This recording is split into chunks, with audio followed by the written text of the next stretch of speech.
उम्मीद करते हैं कि आप स्वस्थ होंगे, मस्त होंगे। आज के इस चौथे क्लास में एमएसएमई के चौथे क्लास में हम बात करेंगे ऑपरेशन मैनेजमेंट के बारे में। देखिए पिछले जितने भी क्लासेज हमारे हुए, सारे क्लासेज में हम लोगों ने अपने व्यवहारिक जीवन में होने वाले बिजनेस से रिलेटेड चीजों की बात किया, जिसमें हम लोगों ने बात किया एमएसएमई का इंट्रोडक्शन, बिजनेस मैनेजमेंट के बारे में मैंने बात किया, मार्केटिंग मैनेजमेंट के बारे में मैंने बात किया, फाइनेंशियल मैनेजमेंट के बारे में मैंने बात किया। अब हम बात करेंगे ऑपरेशन मैनेजमेंट के बारे में। देखिए ऑपरेशन मैनेजमेंट क्या होता है। ऑपरेशन जो जो ऑपरेशंस मैनेजमेंट होते हैं, संचालन प्रबंधन होते हैं, वो किसी बिजनेस को चलाने के लिए जो एक प्रक्रिया होती है, उस प्रक्रिया को हम लोग क्या बोलते हैं, संचालन प्रबंधन। जैसे कि मान लीजिए कि हमको चाय का मेरा दुकान है, ठीक है, चाय का दुकान है। तो चाय के दुकान के लिए हमको सबसे पहले अगर चीजों की जरूरत पड़ती है तो क्या पड़ती है। एक, या तो हम सिलेंडर पे बना रहे हैं, गैस वाले चूल्हे पे बना रहे हैं, या कोयला पे बना रहे हैं। कोयले पे जो चाय बनती है वो ज्यादा अच्छी होती हैं, और उसके टेस्ट एक अलग स्वाद का होता है, ठीक है। तो हम कोयले से लेके चलते हैं, ठीक है, कोयले वाले चूल्हा पे हम लोग चाय बना रहे हैं। तो संचालन प्रबंधन क्या है कि मेरे पास चूल्हा तो है लेकिन कोयला लाना है। तो कोयला कहाँ से लाना है और कितने मात्रा में लाना है, ठीक है। उसके बाद दूध की जरूरत पड़ेगी। तो दूध, फ्रेश दूध हमको चाहिए कि फटे नहीं, और शुद्ध दूध चाहिए, बिना मिलावट का, बिना पानी का। तो वो दूध जो है, मिल्क जो है, हम कहाँ से परचेज करेंगे और कितने मात्रा में परचेज करेंगे। उसके बाद शुगर कितने मात्रा में परचेज करेंगे। उसके बाद में हम जो चाय पत्ती होता है, जो टी लीफ होता है, वो कहाँ से परचेज करेंगे और किस क्वालिटी का परचेज करेंगे। उसके बाद हम चाय सर्व किस चीजों में कर रहे हैं, कुल्हड़ में कर रहे हैं कि प्लास्टिक का छोटा जो टी कप आता है उसमें कर रहे हैं, ठीक है। वो उस पर डिपेंड करता है कि वो हम कहाँ से परचेज कर रहे हैं और किस क्वालिटी में परचेज कर रहे हैं, ठीक है। देखिए कुल्हड़ भी दो तरीके का होता है। एक कुल्हड़ होता है जो कुम्हार लोग बनाते हैं, और एक कुल्हड़ जो होता है जो मशीन में बनता है। तो जो कुम्हार लोग बनाते हैं वो बहुत अच्छा कुल्हड़ होता है, और उसके जो टेस्ट होता है उसका बहुत अच्छा होता है, ठीक है। अब हमको देखना होगा कि ये कुल्हड़ कहाँ से ला रहे हैं, किस तरीके से ला रहे हैं, ठीक है, कितने मात्रा में ला रहे हैं। और अब हम ग्राहक को दे रहे हैं, ठीक है। तो ग्राहक को जो हम चाय सर्व कर रहे हैं तो किस तरीके से सर्व कर रहे हैं। ग्राहक चाय खड़े होके पी रहे हैं, या बैठने की भी व्यवस्था है वहां पे, पानी का भी व्यवस्था है वहां पे, क्योंकि अक्सर लोग चाय पीने से पहले पानी पीना पसंद करते हैं। तो ये जो पूरा का पूरा एक सिस्टम है, मतलब शुरू से लेके अंत तक का, ठीक है, चाय बनाने वाले सामान से लेके चाय पीने वाले तक का, ठीक है। यहाँ तक कि चाय जो पी रहा है वो पैसा किस फॉर्म में दे रहा है, यूपीआई से दे रहा है कि कैश दे रहा है। ये सारे जो चीजें हैं वो ऑपरेशंस मैनेजमेंट में आएंगे, संचालन प्रबंधन में, ठीक है। तो हम लोग बात कर रहे थे कि जो सारी चीजें हैं वो ऑपरेशंस मैनेजमेंट के अंतर्गत आएंगे, ठीक है। मतलब एक शुरुआत से लेके लास्ट तक का, ठीक है। इसी पे आज हम लोग चर्चा करेंगे, इस टॉपिक में चर्चा करेंगे कि संचालन प्रबंधन है क्या, और किस तरीके से होता है, उसमें क्या क्या प्रोसेस होते हैं। अब देखिए मैं आप लोग को बात बता रहा हूँ। यहाँ पे जैसे जो कोर कंसेप्ट हर टॉपिक का आप लोग को दिया गया है तो उसको पढ़िए। संचालन प्रबंधन कच्चे माल को अंतिम उत्पाद या सेवा में बदलने की प्रक्रिया का प्रबंधन है। जैसे मैंने आपको क्या बताया कि जो चीज इसमें लिखा है मैंने बताया। कच्चा माल क्या हो गया आपका, दूध हो गया कच्चा माल, चीनी हो गया, चाय पत्ती हो गया, ठीक है। अब उस सबको मिला के हमने क्या उत्पाद तैयार किया, चाय। अब चाय को हम किसको देंगे, ग्राहक को देंगे। तो ये शुरू से लेके ग्राहक के चाय देने से पैसा लेने की प्रक्रिया तक को हम लोग क्या बोलते हैं, संचालन प्रबंधन बोलते हैं। ये सभी बिजनेस में होता है। जैसे कि जनरल स्टोर है, उसके लिए भी हम लोग बात वही करते हैं कि जो सामान है, जैसे कि हम होलसेल में ला रहे हैं चीनी, होलसेल में ला रहे हैं चावल, ठीक है। तो उसको रखने की जगह कितना मात्रा में लाए कि हमको एक्स्ट्रा गोदाम ना रखना पड़े, चीजों की बर्बादी ना हो। जैसे मैं आप लोग को एग्जांपल देता हूँ, मान लीजिए कि मेरा जनरल स्टोर है। हमने मेरे पास कैपेसिटी है 5 बोरा चावल रखने की। हमने 10 बोरा चावल मंगा लिया। 5 बोरा तो मैंने अच्छी जगह पर रख दिया, लेकिन जो एक्स्ट्रा का 5 बोरा आया हुआ है तो हमने क्या किया, उसको कहीं पे एडजस्ट कर दिया। और अगले दिन पता चला कि चूहा खाना शुरू कर दिया। उसमें जो कीड़े होते हैं चावल में जो लगते हैं वो लगने शुरू हो गए। तो वहां पे क्या होता है, प्रबंधन फेलियर हो जाता है आपका, ऑपरेशंस फेलियर हो जाता है, वो आपकी बर्बाद हो जाते हैं, आपके पैसे बर्बाद हो जाते हैं। तो ऑपरेशंस मैनेजमेंट में यही देखना होता है कि पहला चीज जो कच्चा माल है उससे लेके अंतिम उत्पाद तक, मतलब शुरू से लेके लास्ट तक में एक प्रॉपर तरीके से हम लोग चेन बना देते हैं कि कितना मात्रा में सामान लाएंगे, कितना मात्रा में हम लोग को बेचना है, कहाँ पे रखना है, किस तरीके से रखना है। जैसे मान लीजिए अब हम मिठाई बनाते हैं, मेरे पास डेली का मिठाई का सेल है 200 पीस, ठीक है। हमने दूध बहुत ज्यादा मंगा लिया, 200 से ज्यादा का दूध मंगा लिया। अब दूध को हमने क्या किया कि मेरे पास अब व्यवस्था तो है नहीं दूध रखने का, तो दूध हमने ऐसी तरीके से रख दिया ढक के, और अगले दिन पता चला कि दूध ही फट गया, लॉस हो गया। तो जब हमारे पास ऑपरेशंस मैनेजमेंट होते हैं, तो हम लोग ये कर वो मैनेजमेंट डिसाइड करता है या हम खुद से डिसाइड करते हैं कि भाई 200 पीस हमको मिठाई बनाना है, तो 200 पीस के लिए हम मेरे पास दूध की जरूरत इतना ही पड़ेगा, तो उतना ही दूध हम परचेज करेंगे, उससे एक्स्ट्रा दूध नहीं परचेज करेंगे। उसी तरीके से हर बिजनेस पे ये चीज लागू होता है, चाहे वो बिजनेस बड़ा हो या छोटा हो, ठीक है। तो मैंने जो आप लोग को पीडीएफ दिया है, तो ये एमएसएमई में मध्यम उद्योग तक के लिए मैंने दिया है। लेकिन मैं अभी जो आप लोग से डिस्कस कर रहा हूं वो अपने लोकेलिटी के तौर पे डिस्कस कर रहा हूं। छोटे छोटे जो बिजनेस हैं जो आप हम मिल के कर सकते हैं या इंडिविजुअल अकेले कर सकते हैं, ठीक है। हम लोग के लिए ये मैं जो आप लोगों से डिस्कशन कर रहा हूँ, जो टॉपिक पे बात कर रहा हूँ, ये आपके जैसे और हमारे जैसे लोग कर सकते हैं। तो संचालन प्रबंधन जो है अपने आप में एक बहुत बड़ा चीज है, ठीक है। इसमें क्या होता है कि हम लोग देखते हैं कि सामान को कितने क्वांटिटी में लाना है, और कितने क्वांटिटी में लाना है, कहाँ पे उसको स्टोर करना है, किस तरीके से स्टोर करना है, कितना का मेरा खपत है। इन सब चीजों का जो हम लोग का प्रबंधन है वो ऑपरेशन मैनेजमेंट में आता है। सीधी सी बात है, इसमें देखिए आगे लिखा भी है कि quality control, inventory management, supply chain, ये सारा कुछ शामिल होता है। आप सामान लाए तो बढ़िया लाइए। इन्वेंट्री का मतलब हुआ कि आपके स्टॉक में कितना रहेगा सामान, 5 बोरा का जगह है तो 5 ही बोरा लाइए या 4 ही बोरा लाइए। सप्लाई चेन का मतलब क्या हुआ कि आपका काम भी ना रुके, ऐसा ना हो कि पता चला कि लोग आपके पास बैठे हुए चाय पीने के लिए, आपके पास दूध ही खत्म हो गया। तो एक चेन भी बना रहा है कि अगर हमको जरूरत पड़े तो तुरंत मेरे पास वो दूध अवेलेबल हो जाए, चाय पत्ती अवेलेबल हो जाए, चीनी अवेलेबल हो जाए, या और भी बिजनेस में और भी जो सामान लगता है वो अवेलेबल हो जाए। तो ये 3 चीजें गुणवत्ता भी बना रहा है, इन्वेंट्री मैनेजमेंट भी अच्छा रहे, सप्लाई चेन भी अच्छा रहे, ये तीनों को मिला दीजिए तो बन गया आपका ऑपरेशनल मैनेजमेंट। वही हम गांव की भाषा में आपको समझाएं, अपने लोकल के भाषा में समझाएं कि हम दूध उतना ही खरीदेंगे जितना से चाय बने, हम दूध उतना ही खरीदेंगे जितना से मिठाई बने, एक्स्ट्रा खरीदेंगे दूध फट जाएगा, कहानी गड़बड़ हो जाएगी, ठीक है। अब ये केस स्टडी फिर है, देखिए केस स्टडी में सेम वही बातें बताया है जो मैं आप लोग को बताया हूँ दूध पे एग्जाम्पल लेके। अब एक जूता बनाने वाली कंपनी के गोदाम में बहुत सारा माल था, कच्चा लेदर, चमड़ा, कच्चा चमड़ा, ठीक है। अब कच्चा माल था तो बर्बाद हो रहा था, कहीं चूहे काट दिए, तो कहीं चींटी लगी हुई है, कहीं कुछ कीड़ा लग गया है, कहीं कुछ कीड़ा लग गया है। तो कंपनी ने क्या किया कि जितना जूता बनाएगा उतना ही वो लेदर मंगाएगा। अब उससे क्या हुआ, तो उसको गोदाम का एक्स्ट्रा खर्चा भी बच गया, सामान का बर्बादी भी नहीं हुआ, हो गया ऑपरेशंस मैनेजमेंट। माल उतना ही लेंगे जितना का काम है। इस तरीके से हम लोग को अपने बिजनेस में, अपने सेक्टर के बिजनेस में एक सप्लाई चेन जो होता है बनाना पड़ेगा। एक आपको इन्वेंट्री बनानी पड़ेगी, कितना स्टॉक रखना है, क्या करना है, और इसमें हम लोग अपना एक ऑपरेशंस मैनेजमेंट कंप्लीट करेंगे। जरूरी नहीं है कि ऑपरेशन मैनेजमेंट में 10 लोग शामिल ही हो, आप चाहे तो छोटा बिजनेस है तो अकेले सारा कुछ कर सकते हैं। बड़ा बिजनेस है थोड़ा सा तो 5 लोगों की टीम बना लीजिए, 2 लोगों का टीम बना लीजिए, 1 लोगों का टीम बना लीजिए। ये है हमारे ऑपरेशंस मैनेजमेंट। अब आपके लिए यहाँ पे असाइनमेंट है कि आप एक रेस्टोरेंट में जाइए, कैफे में जाइए, वहां का सप्लाई मैनेजमेंट का चार्ट देखिए कि सब्जी कितना आता है, रसोई घर तक कितना पहुंचता है, और फिर पके हुए भोजन ग्राहक तक पहुंचते हैं, जो बच जाते हैं उनका ये लोग क्या करते हैं, अगला दिन वहीं दे देते हैं या उसको फिर क्या करते हैं, उसका यूटिलाइज क्या करते हैं। तो ये आपका कार्य है, आप इसको कीजिए, बहुत अच्छा लगेगा। 120 घंटे में भी शामिल है योर टास्क। किस स्टडी पढ़िए, टास्क पूरा कीजिए, आपका बिजनेस में सफल होने की संभावनाएं ज्यादा रहेंगी।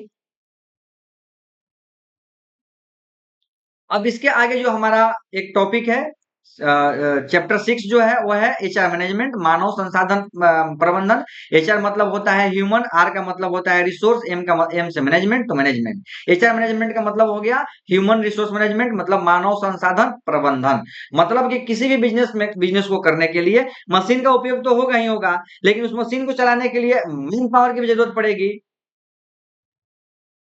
तो कहिएगा सर आदमी तो मिल ही जाएंगे, लोग तो मिल ही जाएंगे, अब इसमें क्या प्रबंधन करना है? भाई करना है, एकदम करना है। अब एग्जाम्पल मैं दे रहा हूं, आपके पास एक न्यू ब्रांड न्यू बाइक आप लेके आए, ठीक है? अब आप न्यू बाइक तो लेके आ गए, अब आप उसको दे दीजिए, लगा दीजिए रैपिडो में, बिजनेस आपका है रैपिडो का, आप रैपिडो में अपना बाइक दे दीजिए। अब आपके पास दो ड्राइवर आए रैपिडो वाले, एक बोला सर हम आपसे 2 रुपया कम ही लेंगे, हमको दे दीजिए अपना बाइक, हम आप पूरा दिन आपका रैपिडो में चलाएंगे, जो शाम का हिसाब होगा हमको करके दे दीजिएगा। आप बोले रे भाई वाह बहुत अच्छा है, हमको तो सैलरी भी कम ले रहा है हमसे, पैसा भी कम ले रहा है हमसे। आप उसको दे दिए बिना जांचे कि उसको बाइक अच्छा चलाने आता है कि नहीं आता है। आप उसको हायर तो कर लिए, मतलब एचआर का काम क्या होता है, ह्यूमन रिसोर्स प्रबंधन का मतलब क्या होता है? मशीन के अलावा आदमी को हायर करना। मशीन तो कोई भी लाके दे सकता है, आदमी लाएगा तो आदमी का आप टेस्ट कैसे लीजिएगा? तो आदमी का सक्षमता की जांच करके अपने यहाँ नौकरी पर रखना या अपने यहाँ काम करवाना या उसको रोजगार देना ही एचआर काम है, एचआर का काम है, ह्यूमन रिसोर्स जो मैनेजमेंट करता है उसका काम है। अब आप बाइक तो दे दिए उसको कम पैसे के लालच में, हमसे कम पैसा सैलरी ले रहा है, लेकिन सोचिए कि बाइक वो लेके गया, कहीं टक्कर मार दिया, आप हो गया लेने का देने, बचा लीजिए आप अपना 2-4 रुपया। तो इस कंडीशन में क्या होगा कि आप एक अच्छा एचआर मैनेजमेंट नहीं रखे हैं या आप एक अच्छा एचआर नहीं है, आपको मनुष्य की, आपको मानव संसाधन का परख नहीं है कि मानव संसाधन जो होते हैं, मानव को कैसे हायर करना है, कैसे अपने यहाँ उसको रखना है, कैसे उसको यूटिलाइज करना है। और एक बंदा आया आपसे कहा सर हम आपसे 2 रुपये ज्यादा लेंगे, लेकिन हम बाइक बहुत अच्छा चलाते हैं सर, आपके बाइक में खरोच तक नहीं आने देंगे। आप उसको रखिए, आपका ना बाइक जल्दी खराब होगा, ना बाइक आपका कहीं लड़ेगा, नहीं टक्कर मारेगा, नहीं खरोच आएगा, आपके एक्सपेंसेस बचे रहेंगे। तो मशीन के अलावे आप हम लोग जो मानव को हायर करते हैं, जो मनुष्य को हायर करते हैं, उसी को बोलते हैं एचआर मैनेजमेंट, मानव संसाधन प्रबंधन। जैसे कि मान लीजिए अभी हम यहाँ बैठे हुए हैं, पता है मेरे दिमाग में एक दिन ख्याल आ रहा था कि भाई जो सैलून लोग खोले हुए हैं, नाई लोग, उनका खर्च क्या आता है? एक शेविंग क्रीम होती है, एक ब्लेड होता है, ठीक है? उसके बाद बढ़िया मिरर लगा दिए, बढ़िया चेयर लगा दिए और एक एसी लगा दिए और उसी का लेते हैं 40 रुपया, 50 रुपया, 100 रुपया, अगर फोम से बनवा रहे हैं तो 100 रुपया। मेरा खुद मैं अपना एक्सपीरियंस बता रहा हूँ, मेरे दिमाग में आ रहा था कि भैया एक हम सैलून ही खोल लेते हैं, सैलून खोल लेंगे तो बड़ी अच्छा इनकम होगा, जिसको रखेंगे उसको 50% पर रखेंगे, हम ऑनर होंगे, हम मालिक होंगे, मेरा बिजनेस होगा सैलून का, 50% उसको हम लोग देंगे, ठीक है? तो मेरे दिमाग में तो ये बात आ गया, ठीक, चलिए मान लीजिए मैंने उसको, अभी तो मैंने किया नहीं, मेरे दिमाग में बात आया ये, मैं एग्जांपल आप लोगों को दे रहा हूँ, लेकिन मुझे तो बाल कटिंग नहीं आती है, ना मुझे हेयर कट आता है, ना मुझे शेविंग करने आती है, ना मुझे मेकअप करने आता है, ना मुझे फेशियल करने आता है, ना मुझे मसाज करने आता है। तो मैं as a owner, as a मालिक एक बढ़िया शॉप बना लूंगा, शीशा लगा दूंगा, लाइट बढ़िया लगा दूंगा, एक एसी लगा दूंगा, लेकिन हमको शेविंग करने के लिए, हेयर कट करने के लिए, मसाज करने के लिए लोग को रखना होगा जो ये काम करते हो। अब वहां पे लोग आएंगे कि हम तो बहुत बढ़िया नाई हैं, हम तो फलना फलना फलना जगह पे बहुत बढ़िया बढ़िया काम किए हुए हैं, अब हमको अपने यहाँ रख लीजिए, 50% जो कमाई होगा 50% दीजिएगा, या सैलरी बेस्ड रख लीजिए, महीने का 20,000 लेंगे, 15,000 लेंगे, 10,000 लेंगे, ठीक है? अब वहां पे as as H R, human resource management, हमको सबसे पहले बोलेंगे पहले तुम मेरा ही हेयर कट करो, अगर मेरा हेयर बढ़िया से कट कर दिया तो हम तुमको रखेंगे, मेरा ही सेविंग करो, अगर मेरा सेविंग करते समय अगर हमको थोड़ा भी फील नहीं हुआ ब्लेड का तो हम तुमको हायर कर लेंगे। तो 10 लोग आए, 10 लोग को हम अपने ऊपर ट्राई किए, ठीक है? किसी से सेविंग करा लिए, किसी से मसाज करा लिए, किसी से हेयर कट करवा लिए, किसी से फेशियल करा लिए, उन लोगों में जो लगा हमको कि नहीं ये बेटर है उसको अपने यहाँ हायर कर लिए, थोड़ा सा पैसा ज्यादा लेगा, काम अच्छा करेगा, कमाई अच्छी होंगी, कस्टमर आएगा, एक बार सेविंग करा के जाएगा, कहेगा कि नहीं नहीं नहीं उसी सैलून में जाना है हमको, उसी सैलून में हम हेयर कट करवाएंगे, भले हमको 10 मिनट वेट करना पड़े, 1 घंटा वेट करना पड़े, आप लोग भी अपने आसपास में देखे होंगे ऐसे सलून, जहाँ पे आप जाते हैं, वेट करते हैं, भैया बन जाएगा ना, तो कहता है नहीं 4 नंबर पे। ठीक है भैया, कोई बात नहीं, हम 5 नंबर पे करा लेंगे, लेकिन आप ही से कराएंगे। क्यों? क्योंकि वहां का कारीगर अच्छा है, वहां का नाई अच्छा है। तो इस तरीके से हम लोग को एचआर के रूप में जो मानव के रूप में हम लोग व्यक्ति को हायर करते हैं, एचआर मैनेजमेंट जिसे हम लोग बोलते हैं। ठीक है, एक टर्म है, एक बिजनेस के भाषा में एचआर मैनेजमेंट। लेकिन मैं ये सब बोल रहा हूँ कि अगर किसी को अपने यहाँ रखना है तो उसका पहले टेस्ट लीजिए, कितना जानता है, काम करने में सक्षम है कि नहीं है। जब सब कुछ अच्छा है, सब कुछ जानता है, काम करने में सक्षम है, 2 रुपए ज्यादा दीजिए, लेकिन उसी को रखिए, बिजनेस आपके सफल होंगे। तो ये तरीका होता है हम लोग का एचआर का, और ये काम होता है एचआर का। ठीक है, आप लोग समझ गए एचआर का काम क्या होता है। एचआर का काम यही होता है कि लोगों को हायर करेगा, लोगों का चयन करेगा, उसको ट्रेनिंग देगा, उसका उसका ट्रेनिंग देने के बाद में फिर उसका टेस्ट लेगा, टेस्ट लेके देखेगा कि जैसा मैंने कैसे बताया कि भाई मेरा ही काट के दिखाओ ना यार, मेरा ही सेविंग करके दिखाओ।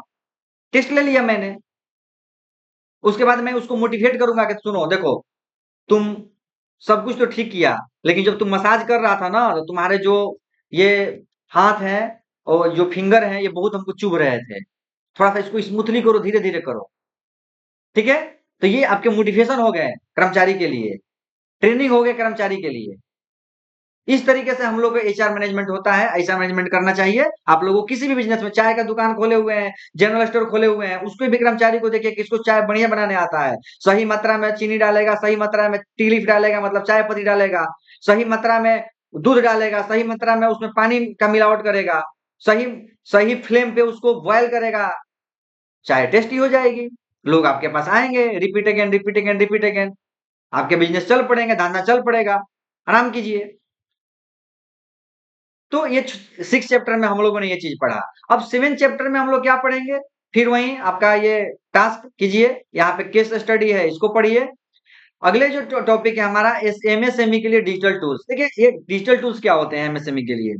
डिजिटल टूल्स के मतलब होते हैं कि भाई हम कोई बिजनेस कर रहे हैं तो उसमें ज्यादा से ज्यादा डिजिटलाइजेशन कर, ज्यादा से ज्यादा मशीन लगा दें कि काम आसान हो जाए। जैसे कि एक नाई का दुकान, जैसे हम एक सलून खोल दिए, अब एक व्यक्ति पूरे बॉडी को ऐसे ऐसे ऐसे करके मसाज कर रहा है, इसमें टाइम लग रहा है, एक मसाजर मशीन लगा दिए, जाइए मसाजर मशीन पर बैठिए, पूरा हाथ पैर पूरे फुल बॉडी को बढ़िया से मसाज कर दिया, हो गया। Digital tools. पेमेंट ले रहे हैं, कैश ले रहे हैं पेमेंट, पता चला कोई दिया 30 रुपए का सेविंग कराया, दिया आपको 500 का नोट, अब आप उसको चेंज करने में लग गया आपका 20 मिनट, 20 मिनट में आप एक सेविंग कर देते, आप लगा दीजिए यूपीआई, बोलिए कि भैया स्कैन करो, 30 रुपए डालो, जाओ यहाँ से, कोई चेंज का झमेला नहीं है। बहुत बार तो हम ऐसा देखे हैं कि हम जैसे किसी को 500 रुपए का दिए, 80 रुपए मेरा हुआ सेविंग का, वो जाता है तो भैया रुकिए खुदरा लेके आते हैं, उतना देर में वो एक आदमी को बना देता। तो ये डिजिटल टूल्स होते हैं कि आप स्कैनर रखिए, आप मसाजर मशीन रखिए, आप जैसे आज के टाइम में आप देखे होंगे सेविंग करने के लिए, बाल सेटिंग करने के लिए सब लोग मशीन रखा हुआ है। ठीक है, ये सारी इक्विपमेंट का यूज कीजिए। ठीक है, और अलग अलग बिजनेस के लिए अलग अलग चीजें होती हैं। जैसे आप राशन का दुकान किए हुए हैं, ठीक है, जो किराना दुकान जनरल स्टोर होता है, ठीक है, आप लोग ई कॉमर्स प्लेटफॉर्म का यूज कीजिए, अपना सामान फ्लिपकार्ट पे बेचिए, अमेजोन पे बेचिए, मीशो पे बेचिए। ठीक है, डिजिटल मार्केटिंग कीजिए, लोगों के घर तक पहुंचा दीजिए अपना दुकान का नाम। यूट्यूब खोले तो आप ही का नाम, इंस्टा खोले तो आप ही का नाम, फेसबुक खोले तो आप ही का नाम। तो इस डिजिटल युग में आप डिजिटलाइज कीजिए अपने बिजनेस को, बढ़ाइए, लोगों तक रीच बढ़ जाएगा।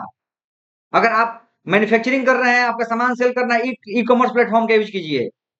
मैं कुछ सामान मंगाता हूँ फ्लिपकार्ट से, आता है मुंबई से, दिल्ली से, बेंगलोर से, उस तरीके का प्लेटफॉर्म का यूज कीजिए अपना जो भी सामान बना रहे हैं। पेमेंट के लिए यूपीआई का यूज कीजिए, स्कैनर का यूज कीजिए।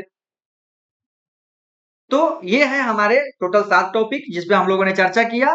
एमएसएमई का परिचय हम लोगों ने दिया, व्यवसाय प्रबंधन हमने बताया, विपणन प्रबंधन मैंने बताया, वित्तीय प्रबंधन मैंने बताया, संचालन प्रबंधन मैंने बताया, मानव संसाधन प्रबंधन मैंने बताया, और डिजिटल टूल्स का यूज करना मैंने आप लोगों को बताया, और बिल्कुल अपने भाषा में बताया, अपने डे टू डे लाइफ में जो यूज कर